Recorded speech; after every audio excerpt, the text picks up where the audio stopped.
Have you felt a sense of deep loss this last year, or experienced feelings of dislocation or loneliness unlike what you felt before? This next title offers a moving personal narrative and instruction on the transformative power of rest and retreat. Welcome to Audiobook Reviews in 5. This is Yana, also known as Jana, and in today's episode, I'm reviewing Wintering, The Power of Rest and Retreat in Difficult Times, written by Katherine May and read by Rebecca Lee.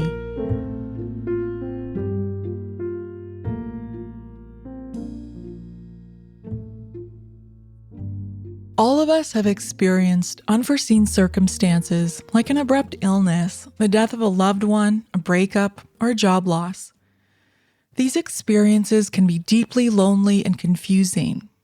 I'm reviewing this book because I'm thinking of all the people I know who are living through what may feel like one of the most difficult winters of our lifetime. I'm also stubbornly determined to become the sort of person who enjoys winter. If you're feeling isolated by the pandemic and tempted to hibernate, you're in good company.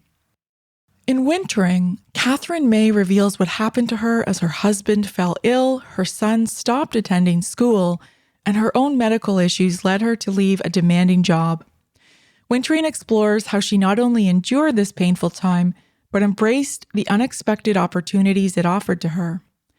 Ultimately, May shows us what it means to accept sadness and disappointment and find nourishment in deep retreat, joy in the hushed beauty of winter, and encouragement in understanding life as a cyclical and not a linear experience. Rebecca Lee's remarkably soothing voice made this a relaxing listen and a perfect soundtrack for one of my own early morning winter walks. May's vivid descriptions and storytelling make fascinating connections across literature and mythology, and she reveals what we can learn about ourselves by examining the lives of wolves, bees, and dormice in winter and hibernation. On a side note, I had to Google dormouse hibernating since I hadn't seen a dormouse before, which was well worth the cuteness overload that the Google results brought up. May's examples tend to be region-specific. She focuses mostly on sources of mythology and traditions specific to the UK or Scandinavia. I would be very curious to know how she might weave in examples from Russia or Canada, since both countries have rich winter mythologies and traditions. May also explores cold water swimming with a friend and experiences a sense of exhilaration and mental and physical health benefits.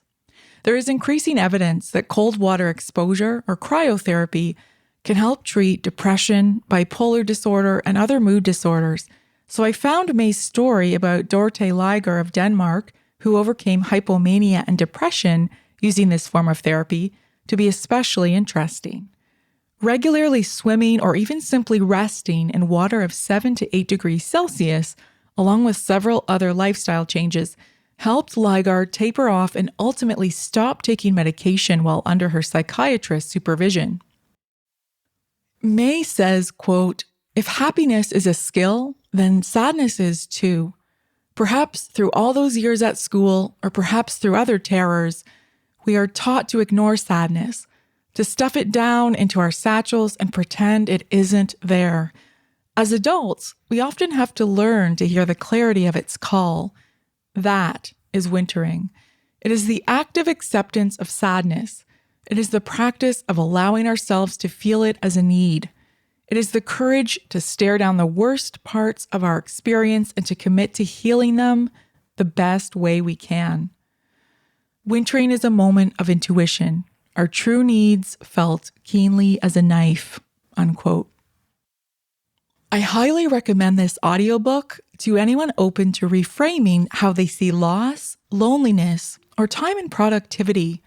It seems liberating to allow ourselves to accept uncertainty, even if only for moments. Wintering reignited my own determination to find ways to embrace the cold and explore all that this season has to offer in spite of the current pandemic restrictions and isolation. If you do listen to Wintering, I hope you'll take May's advice to heart. She says, "You'll find wisdom in your winter, and once it's over, it's your responsibility to pass it on. And in return, it is our responsibility to listen to those who have wintered before us.